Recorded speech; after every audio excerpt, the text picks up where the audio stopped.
Hi, I'm David Jones, founder of Thrilling Foods and creator of bacon strips. And I'm going to give you a few tips today about how to cook bacon. You want to get a dull knife, something like this, or a pastry scraper, that'll do too. And just carefully separate your strips, get them into the skillet.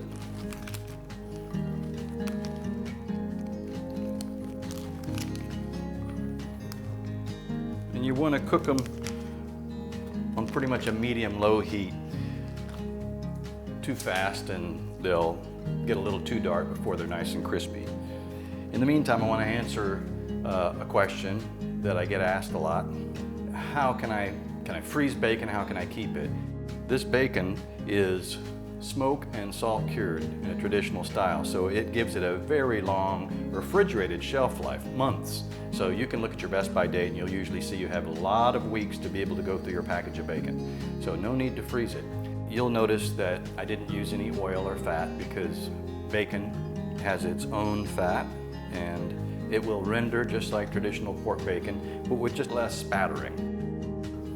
You can also cook bacon on a pan with parchment paper in the oven. Makes it super easy. If you're cooking for a lot more people, that's really the way to go because there's no turning and you just set the oven and leave it with a timer on and you'll get perfect bacon. You just lay the bacon strips out just like you would in a skillet. But this is really a great method when you want to cook a lot of bacon. If you only want to cook 2 or 3 strips, it doesn't make sense to use the oven. But when you're cooking for a gang and you want to cook the whole pack or more, the oven's the way to go. As you can see, it's starting to render a little bit of fat. You can cook bacon as long as you want.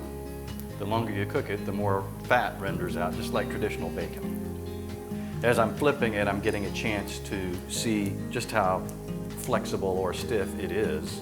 When the bacon gets to where it makes a nice eyebrow arch, just a slight arch, that's when we're going to call it good. Start out there, that'll be both crispy and chewy. Some people might want it chewy with no crisp, well then you'll end up going with a deeper arch when you say it's done. And some people don't want it to be as chewy as they really want it crispy. And so when it's straight across with no arch, that's going to be super crispy. The same thing goes for the oven. For somebody who wants it chewy and not really crispy, that's going to be about right. But I'm going to keep going until we get to that eyebrow arch I talked about.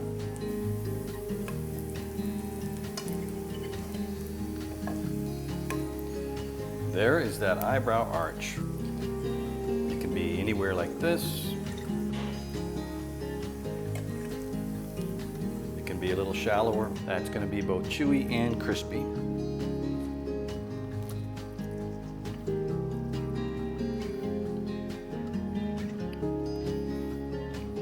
Perfect.